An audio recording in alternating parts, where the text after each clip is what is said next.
buenos días, que el Señor les bendiga a cada uno de ustedes. En la reflexión anterior les invité a analizar la primera parte del Salmo 46, cuya frase inicial dice: Dios es nuestro amparo y fortaleza. Poderosa y esperanzadora proclamación en tiempos de crisis. Este salmo dice que en medio de la turbulencia social y política es posible la alegría, la estabilidad y la esperanza para quienes confían en el Señor. Y para ello utiliza la figura de un río. Dice: del río sus corrientes alegran la ciudad de Dios.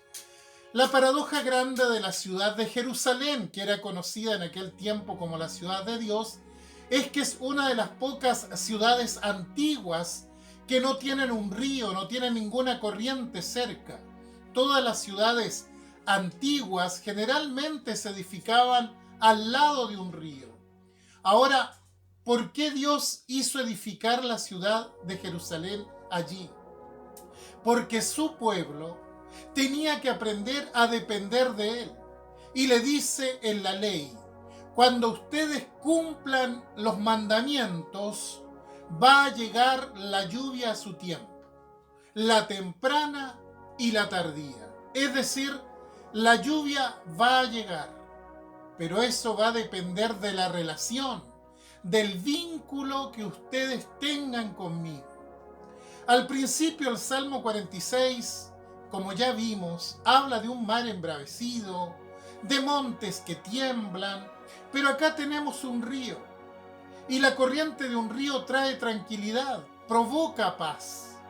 Para algunos el agua puede ser catastrófica, pero el agua también es una fuente de bendición, riega la tierra y hace germinar los frutos. En las palabras finales de Isaías, el Señor promete: porque así dice Jehová, he aquí yo extiendo sobre ella paz como un río.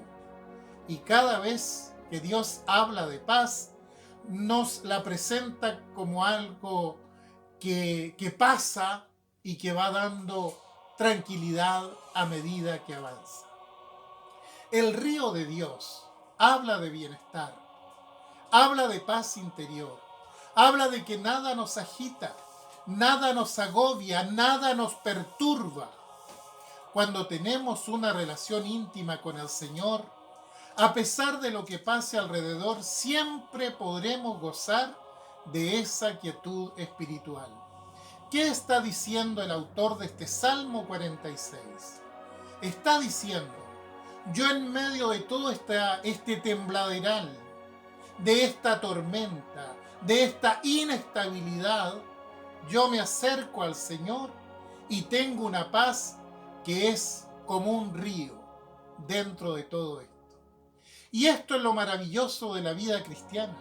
Uno puede vivir en una sociedad turbulenta, en una sociedad cambiante, pero uno puede tener la paz del Señor en su vida.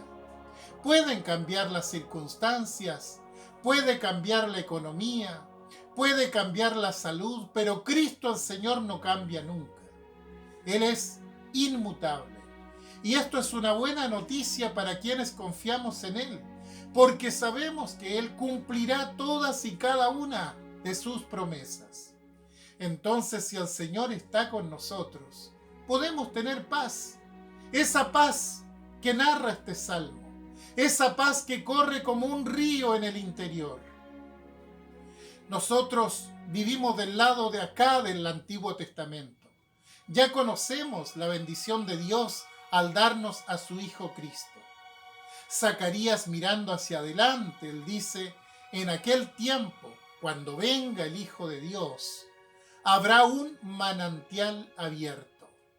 Él vivió antes que naciera Jesucristo, pero mira hacia adelante y ve que va a venir el Mesías y dice: en aquel tiempo habrá un manantial abierto para la casa de David y para los habitantes de Jerusalén, para la purificación del pecado y de la inmundicia. Y realmente, cuando Cristo muere en esa ciudad, en Jerusalén, comienza a abrirse para ellos y para nosotros el camino de paz, el camino de perdón de pecados, del fin de la inmundicia, porque la sangre de Jesucristo nos limpia de todo pecado. El que cree en mí, dijo Jesús, ríos de agua viva van a correr de su interior. Quiere decir que van a tener la paz adentro.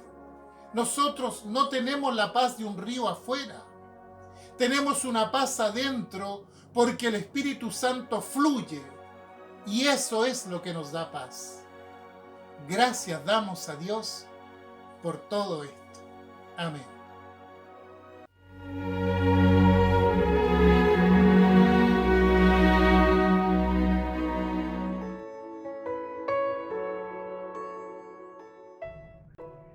Muy buenos días, que el Señor les bendiga.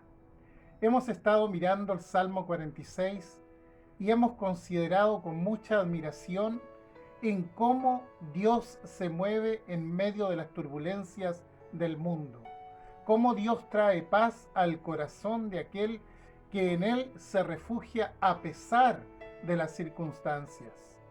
Dios es nuestro amparo y fortaleza. Estas primeras palabras de este Salmo son una descripción maravillosa de lo que hace Dios con sus hijos en medio de este mar embravecido, de estos montes que tiemblan y se caen, como lo es la sociedad. Por tanto, dice, no temeremos. Es la proclama del hombre de Dios que bajo inspiración divina contempla y define el accionar de Dios en medio de una sociedad crítica. Dios tiene el control de todas las cosas y nos librará de caer en medio de las dificultades de la vida. Frente al misterio de la vida, uno puede abrir muchísimas preguntas y puede caer también en especulaciones, porque la soberbia humana siempre quiere saberlo todo, siempre quiere manejarlo todo.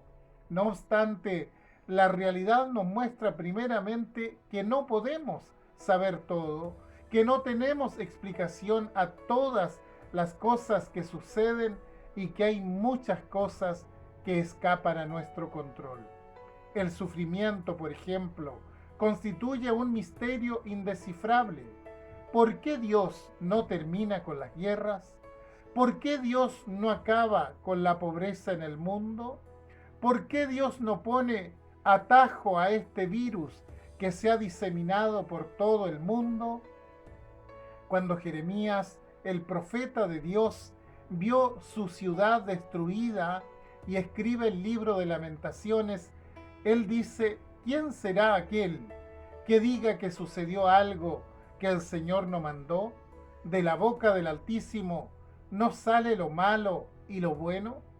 Dios permite muchas de las cosas que suceden, aunque Él no esté de acuerdo con ellas precisamente.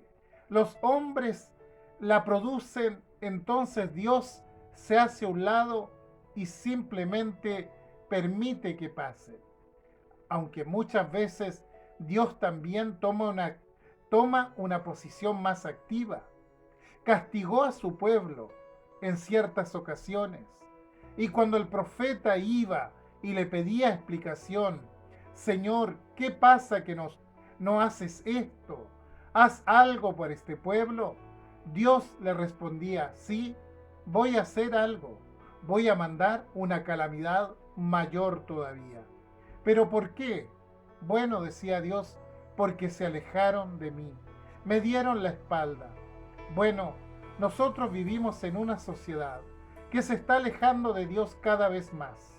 Vivimos en un país que se está alejando de Dios y cree ilusamente que eso es progresismo.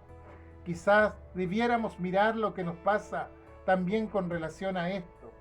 Entonces nosotros podemos orar, suplicar a Dios pidiendo misericordia por el pueblo y que se aleje la pestilencia y todo lo demás. Pero resulta que en el pueblo hay una cantidad de ladrones y corruptos en los círculos de poder que vienen y arrasan con todo. Y sin embargo nosotros pedimos que Dios bendiga a ese pueblo. Discúlpeme, pero ¿no vemos alguna contradicción al respecto? Quizás debiéramos pensar mejor las cosas. Creo personalmente que Dios tiene un carácter pasivo y un carácter activo. Muchas veces dice, bueno, los dejaré que corran solos, que hagan lo que quieran, y, y los entrega a las consecuencias de sus decisiones. Pero hay otros casos donde actúa su carácter activo y entonces Él determina ciertas sanciones efectivas para los pueblos y naciones. Pero hay algo en este Salmo 46 que nos llena de esperanza. Voy a leer desde el versículo 8 en adelante.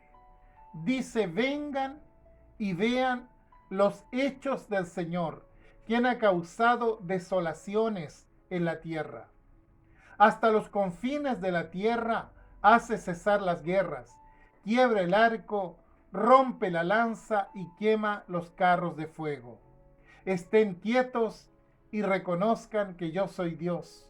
Exaltado he de ser entre las naciones, exaltado seré en la tierra. El Señor de los ejércitos está con nosotros, nuestro refugio es el Dios de Jacob. Vengan y vean. Es un llamado a mirar el futuro. Al final de todo, Dios actuará y hará cesar las guerras y quebrará las armas y llegará el momento de la paz de Dios para aquellos que le siguen y le buscan de corazón cada día. Usted dirá, ¿y si eso ocurrirá en el futuro? Pero mientras tanto, ¿qué?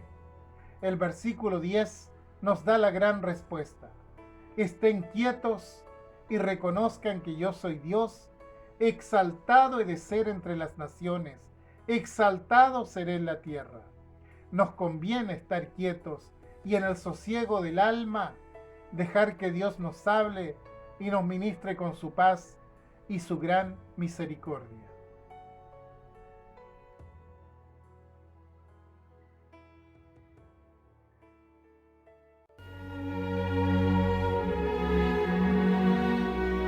Muy buenos días, que el Señor sea con cada uno de ustedes. En este tiempo nos ha llamado la atención algunas de las parábolas de Jesús.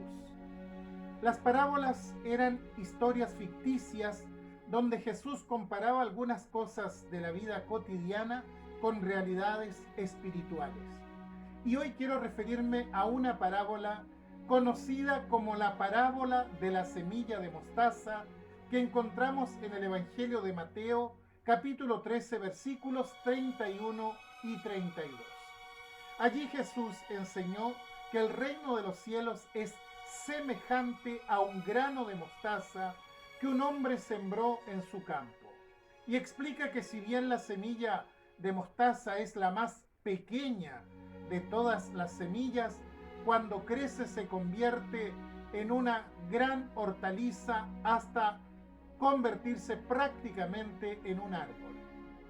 Jesús comenzó su ministerio hablando acerca del reino de los cielos y llamando al arrepentimiento. Y si bien no comenzó a hablar por parábolas inmediatamente, ya en la segunda mitad de su ministerio sí lo hace.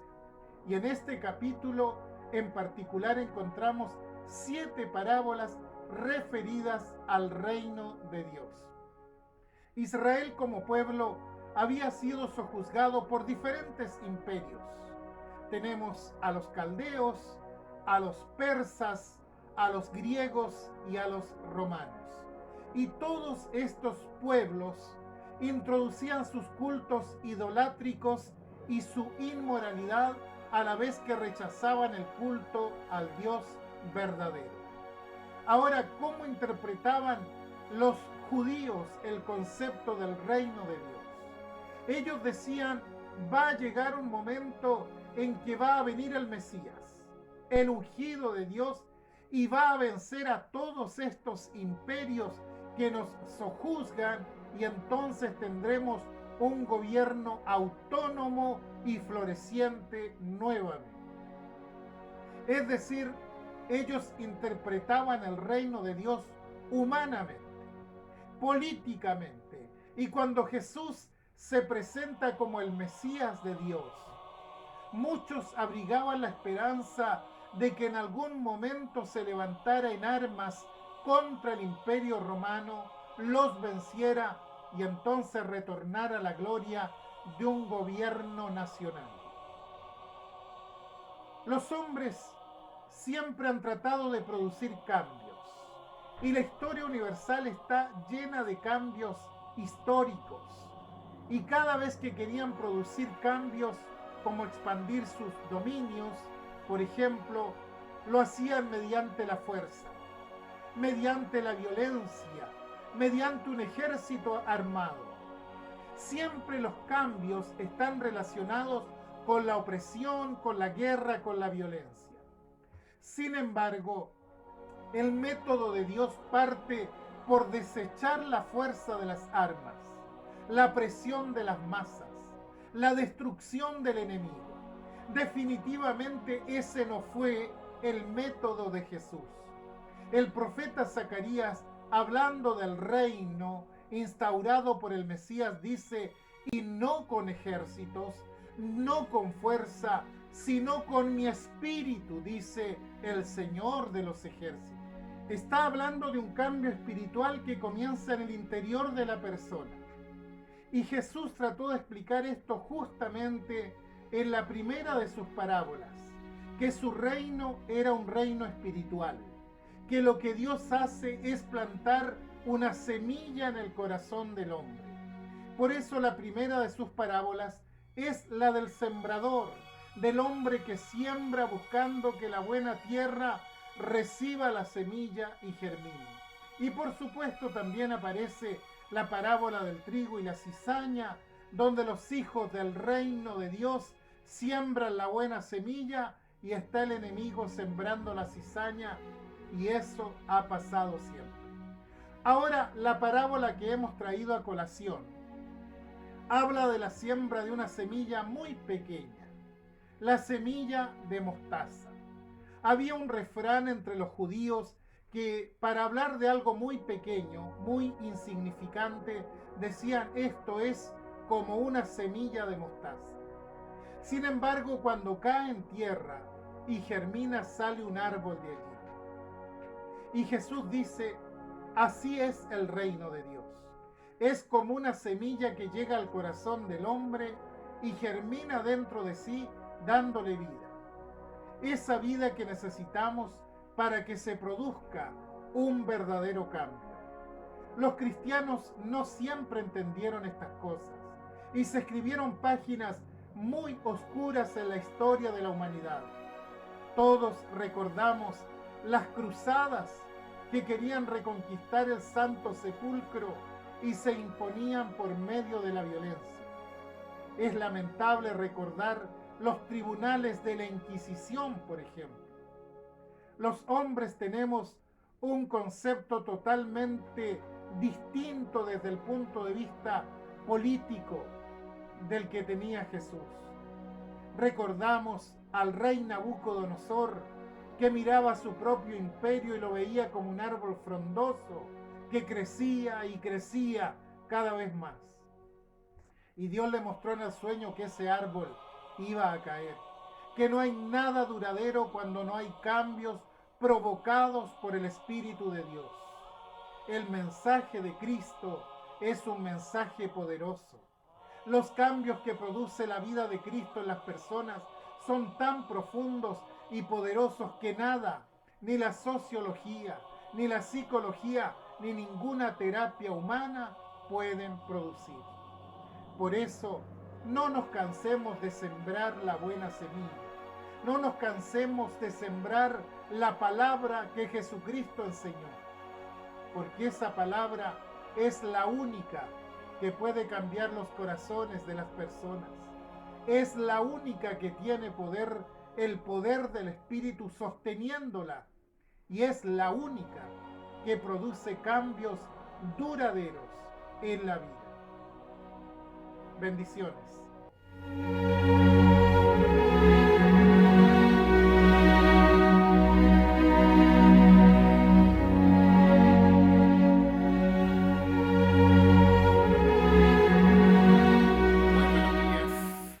En estas instancias reflexivas que hemos tenido, Hemos mencionado varias parábolas de Jesús y hoy quisiera referirme a la primera de las parábolas contadas por el Señor.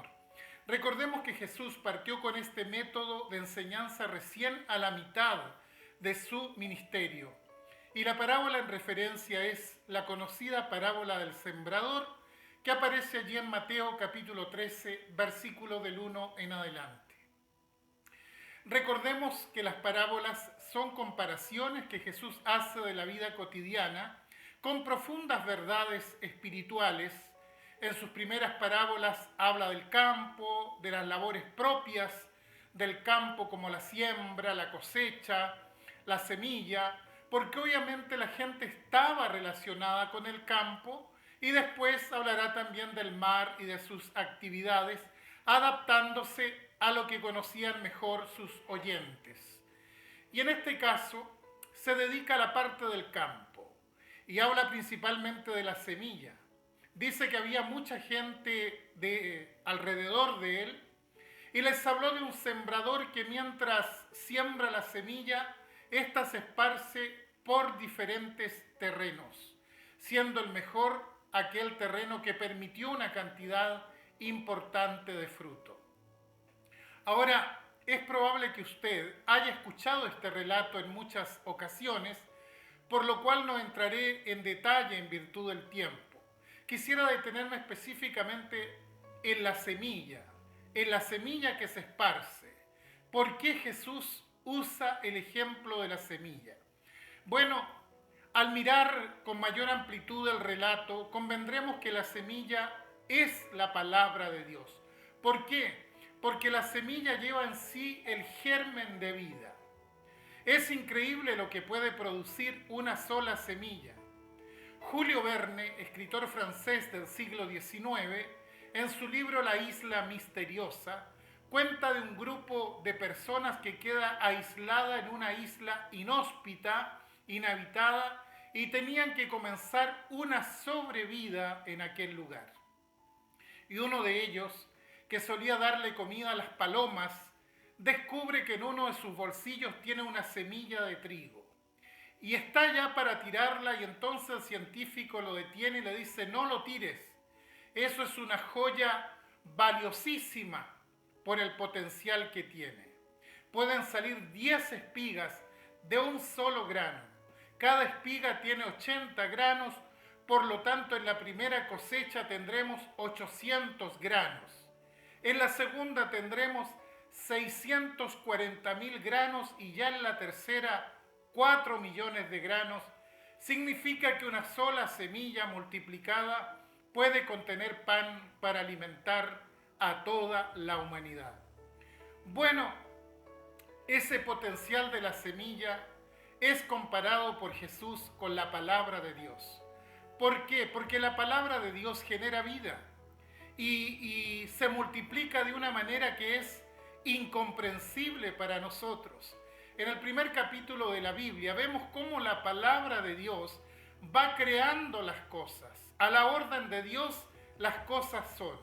Sea la luz y es la luz, y todo lo demás. Esa potencia Jesús aquí la compara con la palabra de Dios. La palabra de Dios es una palabra que genera vida y que se multiplica, pero que tiene realmente una potencia como la de la semilla para nosotros. Incomprensible ciertamente para nuestra capacidad humana. Finalmente Dios dice: hagamos al hombre, y allí se toma una licencia especial al hacerlo y al moldearlo, que nos explica el segundo capítulo del primer libro de la Biblia, que es Génesis. Y la gran enseñanza que nos queda es que la palabra de Dios tiene un tremendo potencial creador. Cuando la gente se fue, rechazando las demandas del discipulado, Jesús le dice a sus discípulos: ¿y ustedes también quieren irse? Y Pedro le dice: Señor, ¿a dónde iremos? Tú tienes palabras de vida. Él sentía que la palabra de Dios producía un efecto tal que no pueden producir ninguna palabra humana. Los discípulos que iban camino a Emaús, mientras escuchaban a Jesús Dice que sus palabras hacían arder sus corazones. La palabra de Dios viene y ordena nuestro caos interior y nos vivifica. Enciende nuestros corazones. El sembrador de la parábola sale a sembrar la semilla. Distribuye el potencial de vida. Él no se preocupó cuál era el terreno. Simplemente la puso allí porque sabía que en algún lugar esa semilla iba a fructificar.